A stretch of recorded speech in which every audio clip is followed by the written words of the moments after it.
Hi, good afternoon, everybody. This is the live chat with Chancellor Martinez.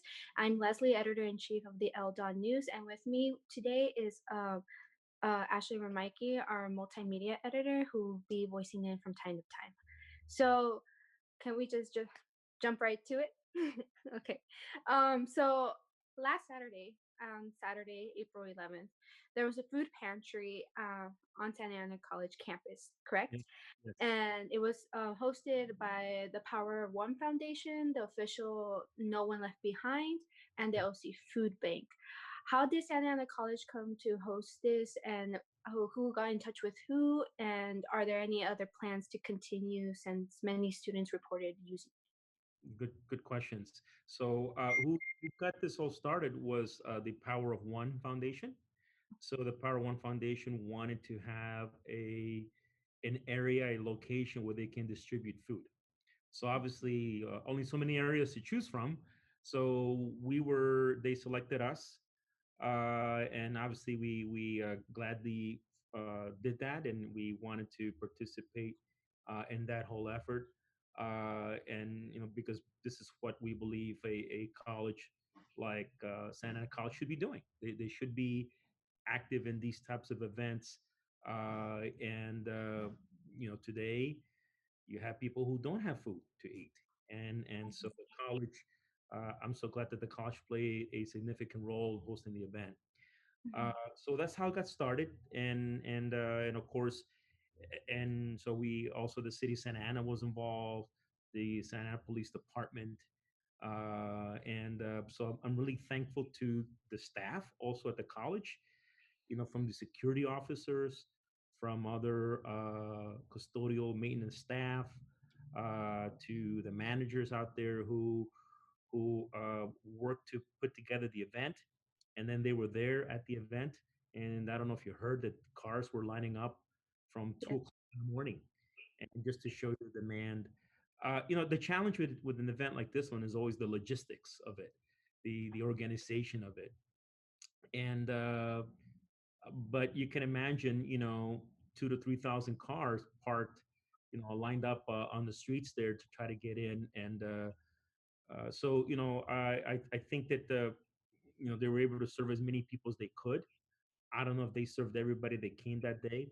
My understanding is they gave over 4,300 bags of food. So there were people coming in cars. So that's a lot of cars. It's a lot of traffic. I'm sure probably some of the neighbors were not too happy seeing cars in front of their home and they couldn't get out of their homes.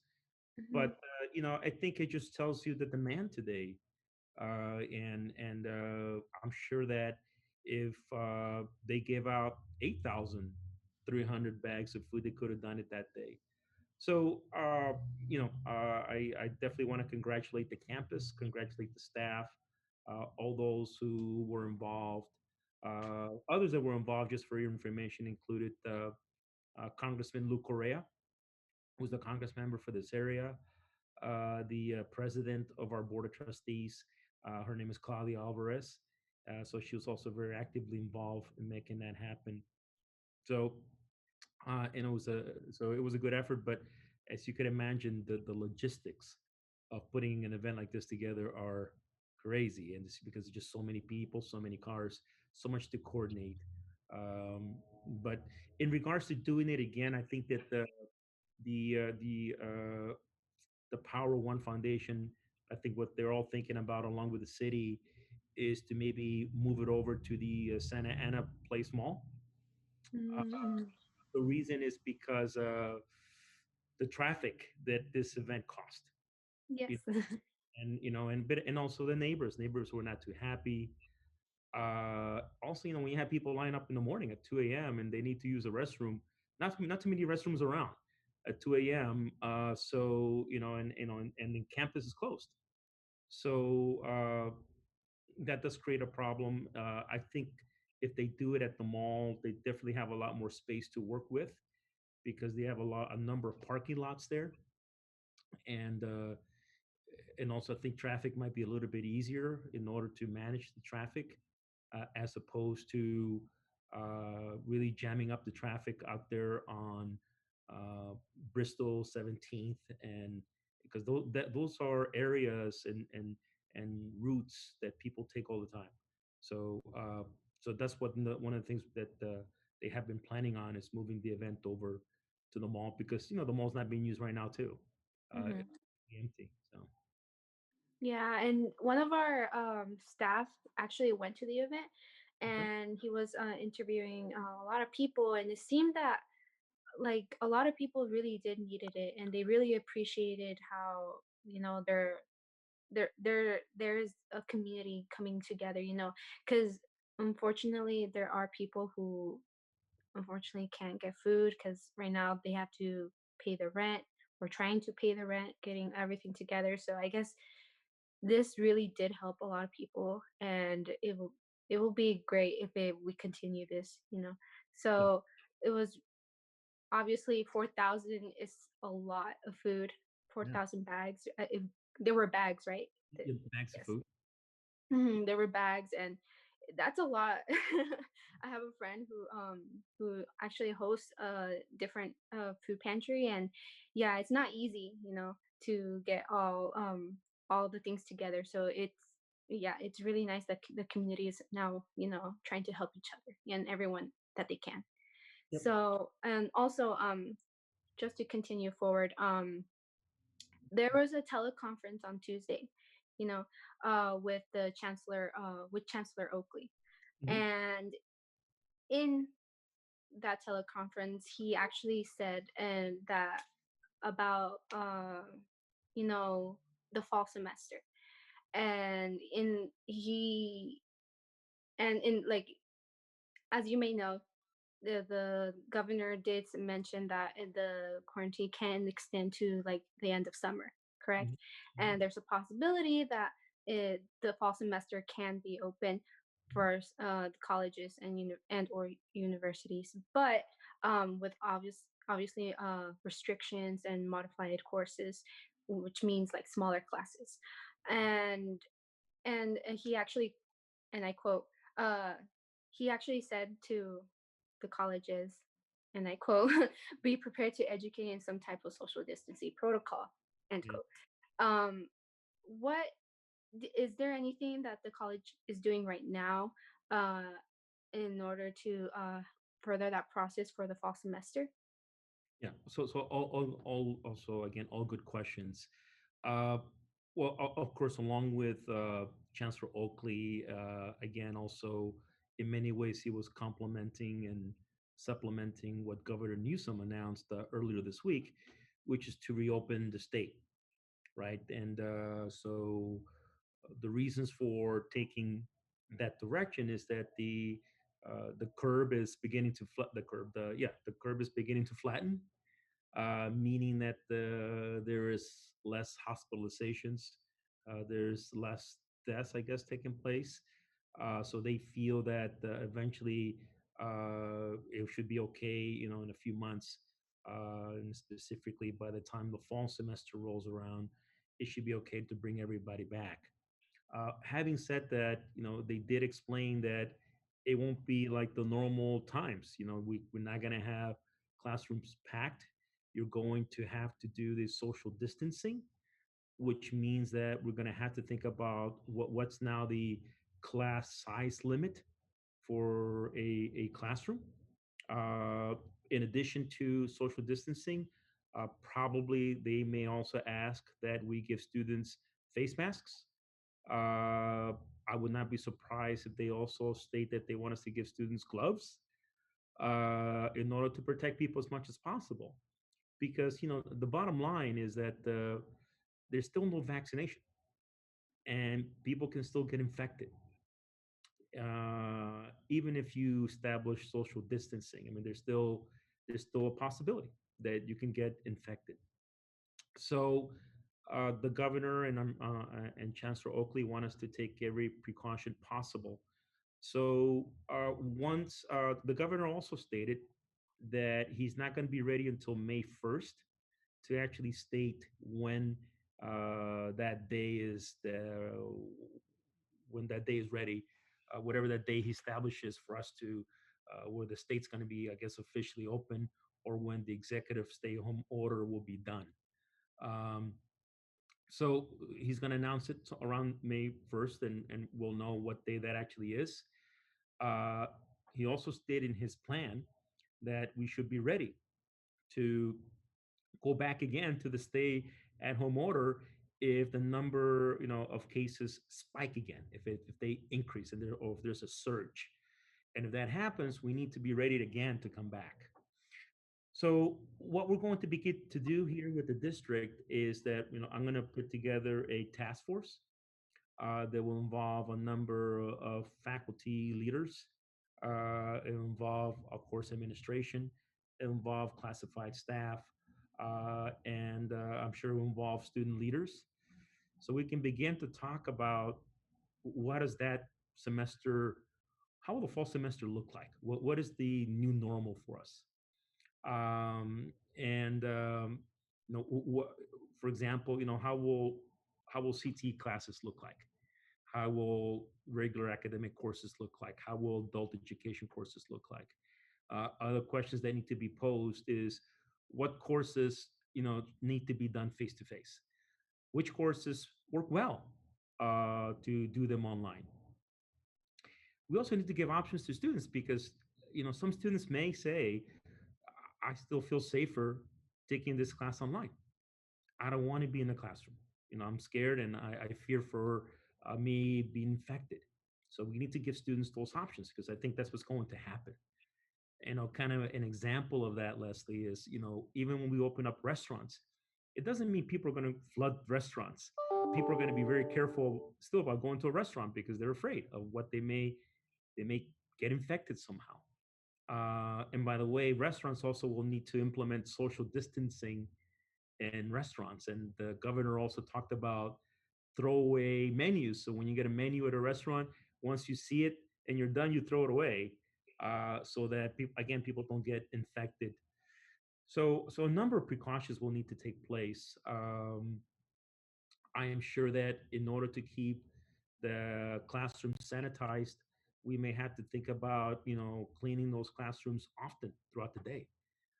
Usually, the way that they've been cleaned in the past is, they're cleaned once a day, and so now, they will have to be cleaned more than that, I believe, because that will be the demand. I'm sure that students will want to make sure that it's cleaned more than once a day. So we're going to set up this task force. What the task force will do is they will begin to study, what are the courses we should have face to face, what are the courses that work really well online, how much of our courses should we begin to implement face to face. So, in other words, should we have 50% of our courses face to face on a campus and the other 50% online? Or should it be just 25% on campus and 75% online? I think we need to talk about that because I am concerned about the governor implementing in the middle of the semester his stay-at-home order and saying, everybody stay at home now. The surge has gone up. There's a spike now in the number of cases, and it's really hard to convert an entire campus when we're offering our curriculum face to face 100%, to convert that literally overnight to 100% online, and it'll drive everybody crazy. So we need to be very strategic as to how we approach it, because I know everybody wants to open up, and you're seeing this all over the news. There's protests that are taking place in various states against governors who have implemented very strict stay-at-home orders. And the reason there is a lot of people upset throughout the whole country is because of the impact it's having on the economy. um, so, and the impact it's having on people who not being able to work, not be able to have an income to pay their bills and pay their rent and everything else. So no doubt, governors are feeling a lot of pressure, and but again, I always caution everyone that there's still no vaccine, and I believe that until there's a vaccine, people will not feel completely better. They will feel that they're in danger somehow. So anyway, so that's what we're going to do that very soon. We're going to begin to bring a task force together so we can come up with a plan and see how we want to launch the fall semester. And I'll be looking forward for any decisions that you guys make. So, and I completely agree about what you said earlier, that you did mention in the, I believe, the last video live chat that we had, that you didn't want to have that confusion, right, and being cut off in the middle of the semester, because right now, although there's a lot of students who, yes, they are having some struggles with like kind of getting used to the online classes. There is that like also precaution that we need to take about, the classes, like if in the fall semester we do come back and then we have to go back to online, fully online, then it will cause confusion. It will cause more, I guess, more damage in a way, because there are students who right now, um they're starting to get used to it, obviously, but right now that, um there is that, trend, there are a group of people that are still a little bit cautious, Oh, yeah. on where and who they interact with. So yeah, so I completely agree that, and I'm glad that the school and district is taking, steps to try to, have that compromise for to have, you know the students have that option. So we'll just move on to the next question. Are there any plans for the school health centers to be given access to COVID 19 testing as it becomes more readily available? In I think that we would. I know I need to check whether we're able to do that. I don't know if there's any expertise that any I'm sure you have to have some type of certification in order to be able to do the test on someone. Mhm. Uh, so I would, but if we're allowed to do that, if we can get our staff to be certified, I would welcome that. I think I'm a believer, big believer that testing is better. I think there was an analogy that I heard in one of these TV news. There's so many analysis that we're seeing on television about COVID-19. And one scientist explained it that without being able to test, it's like fighting a fire blindfolded. So you can imagine, you're blindfolded. You know there's a fire there, but you don't know where it is. So the only way for us to know what's really going on is to be able to test people. So I think that the more that we can test, I think the better idea that we have whether really social distancing is really having an impact, just like the way that we think it is. But we're not going to really know that until more testing is done. But if we're able to have access to the test, and if we're able to have the certification, I'm sure that's needed to be able to offer the test, or authorization. I don't know who would authorize us. I'm assuming the Department of Public Health here in Orange County would have to give us authority to do it. If we're able to do that, yeah, I think we want to be able to offer the test. All right. Yes, and as we speak, there is a press conference right now, the Department of Health right now. So we will, after this meeting, we will check in on that and we'll come back to you with more information. Sure. Um, but I'll hand it over to Ashley for the next question. Ashley, is there any social media questions right now? Yeah, so I know we didn't get to it last week. I want to discuss it. No current questions, but people were just reiterating if you could reiterate what you are doing to protect custodians and other essential workers that are on campus. Okay. So the essential workers on a campus, so they are given masks because we're required to wear a mask anyway because that's a requirement in the county. So and actually we just ordered even more masks so we can have masks available for all the workers. So we do give them masks. Many of our maintenance and custodial staff do wear gloves, uh, and for those who would like to have gloves, we're able to give them the gloves that they need. So that's basically what we give them in order to be able to do their work. Awesome. Thank you very much, Chancellor. All right. So for the custodians, yeah, there's a lot of people who have been asking that, and they're very concerned about our custodians and from Santa Ana College because they're they're more exposed to it in a way, and yeah, a lot of students have been like very concerned because they're their family, they're their parents, who are the custodians, their aunts, uncles, whoever it may be, but they're concerned about it. But I'm glad you guys are taking precautions to that. So, and speaking about our community and our staff, and our students, there's a lot of questions regarding the international students.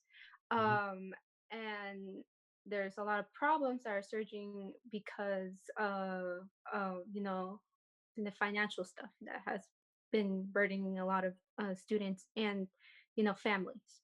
Right. And so my question to you is, what is the school doing in order to help the to ensure international students basic needs, and what is the biggest problem you have seen that our international students have been facing at this moment? So, we are concerned about international students because, eventually they're going to have to go back to where they are from. And as you know, the majority of our international students are from China. So once they go back to China, I don't know if they're going to be able to come back. I know China has restrictions, and their families obviously are concerned about them leaving home, and because they're hearing about all the news about COVID-19 here in the States. So we're concerned that obviously that will impact the enrollment in those programs, and whether we're going to have that many students back. Um, but when as they're here, most of the students who are international students are at home, like you are, and they are enrolled in classes and taking the classes online. They are taking advantage of the services that we have online. Um, so I know that our staff, our international student staff from both campuses, are in contact with the students and trying to answer all their questions. But I think the biggest concern all of us have is what's going to happen when they go back. So eventually, when this semester is over, they may have to obviously have to go back to their home for the summer, and will they be able to come back? And some of those issues are out of our control because they'll meaning that we don't know if, number one, their parents will let them back. Number two, we don't know what the Chinese government will do and whether they will give them the authority to leave. And But we're going to do everything that we can to help them and to ensure that they can come back to us and they can continue to enroll in our classes. But yeah, we're concerned. We're concerned of what's going to happen to those programs, and how they will be impacted. I think the number of students who are international students at Santa Ana College is about 400 or 450 students. Will that get reduced to 100? Will that get reduced to less than that? It's looking that way. It's looking that way because we don't know exactly what's going to happen. So we are concerned. We're concerned, but like I said, we're trying to control what we can. But once they go to China, for example, I'm not saying that all the students are from China, but a good number of them are from China. We don't know what's going to happen after that. You know, so again, we hope that they can. We are going to try to also arrange a distance education program with them, so they can, if they want to continue taking classes from China at SAC, they can do that and continue their studies.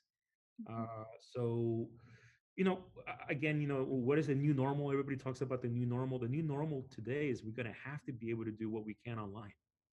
You know, um, I'm sure you're hearing reports that this could go on for another year or two, and that's a long time. We need to have answers. The answers can't be, well, I don't know. The answers have to be, well, look, we'll put together a distance education program that you could still be enrolled in, and you could do it from China. I mean, there's a number of universities, as you know, that do that.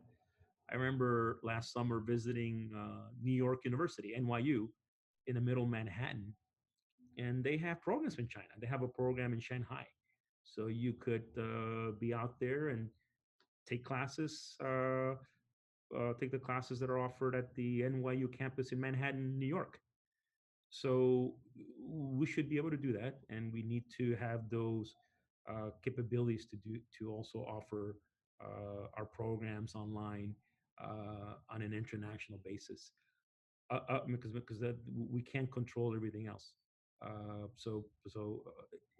Again, all these things are happening so fast, Leslie. But I know that the staff there, has been thinking about how will they continue with the program. Can you continue with an extensive program still online? And I believe that you can. Again, going back to NYU, they have a program in Shanghai. They have a program in Saudi Arabia. They have a program in London. So we should be able to replicate similar situations.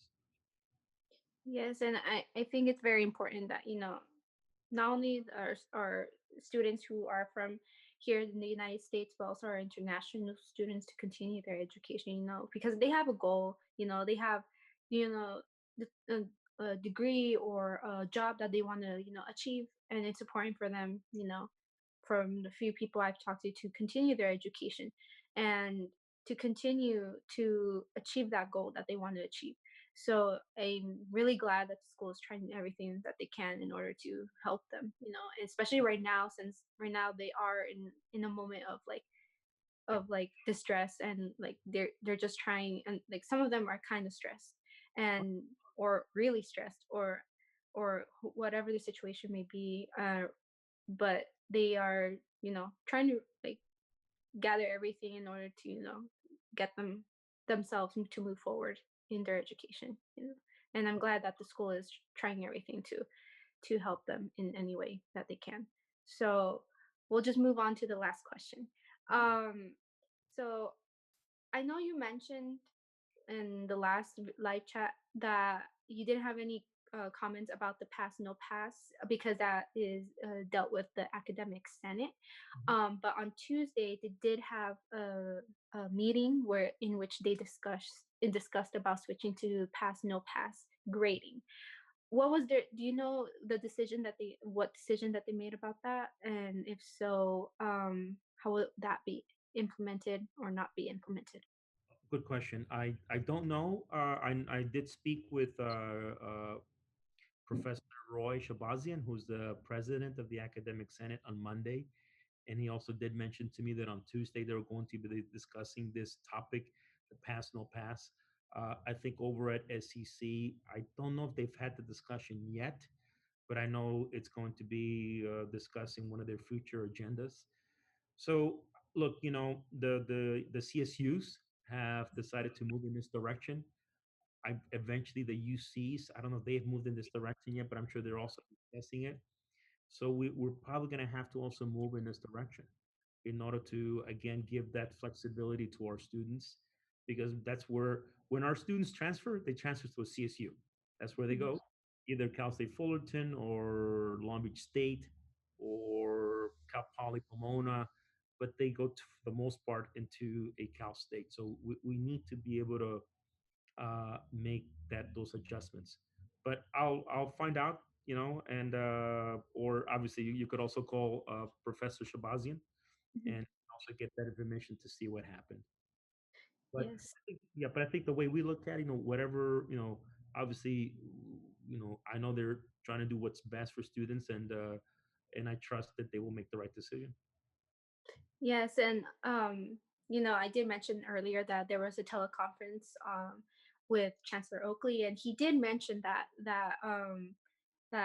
obviously it varies per school, about the flexibility of the pass no pass, and it seems that CSUs are more comprehensive about that, and CSUs are not really that comprehensive about it. So But we will look more into it. I just wanted to see if you knew any information about that. But we'll move on with Ashley. Ashley, is there any other questions that anyone has asked online? Yes, we do have a question from Instagram, and I believe we went over this on the first week, but just to reiterate, will construction on campus continue? Yes, it will. The governor allowed that to be one of the essential functions when he approved his stay at home order of March 19th. So construction is one of those functions. So we're able to continue with construction. Obviously, the construction firms that are constructing both the science building at SAC and the Russell uh, they also have to take the precautions too. They have to have social distancing. Obviously, they have to wear masks and gloves. But yeah, that it will continue. Awesome. And one more question. I know Santa Ana College sent out a questionnaire this week asking students about their preference in regards to possible graduation. Has there been any updates in the staff for finding possible virtual options, or do you have any results of what that survey said? So I think the majority of students want to have some type of commencement. I think what the issue is actually, and everyone out there is finding the best technology that could be used to do a commencement ceremony. As you recall, I think last year, after speaking with the president of SAC, she mentioned that there was over 5,000 people at the last graduation. So, is there a technology that allows for that many people, for example, to participate? Or my concern is that I just want to make sure that whatever technology that we use, that it's quality, that it's not cheap. I look. This is an important event. You want this event to be memorable for students. You want students to remember it and appreciate it, even though it's going to happen virtually.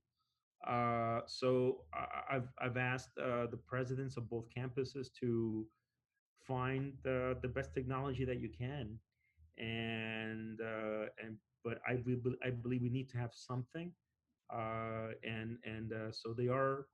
I know they've been looking at a number of technologies to use. They've also been in contact with other universities who have identified those technologies and trying to see if that can work well for us. So stay tuned. I know that an announcement will happen relatively soon once we've identified a technology. So what's interesting about all these technologies is that remember, keep in mind, a year ago, nobody needed these things. Now today we all do, but also the technology has become better now because all of us need new technologies. I'm sure that a year from now, we continue to use Zoom. It'll be even better next year.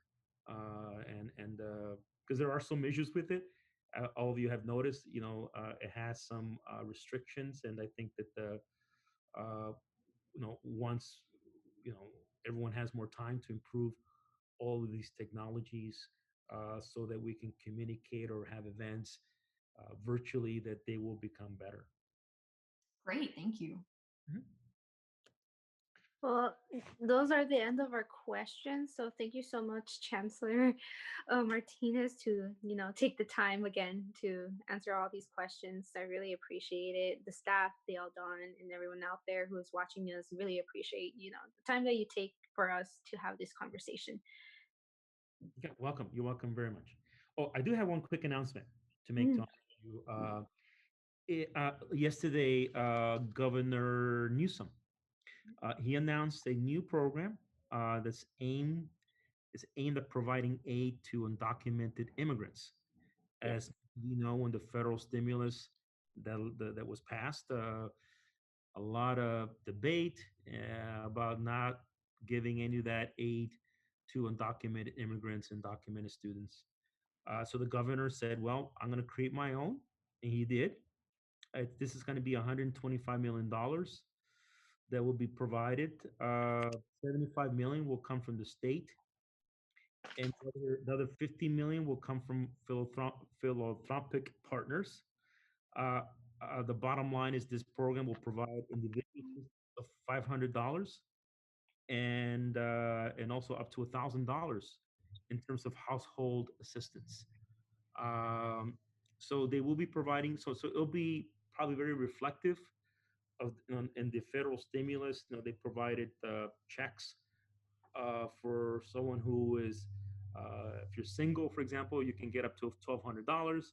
If you make $75,000 or less, and up to 2,400 for couples.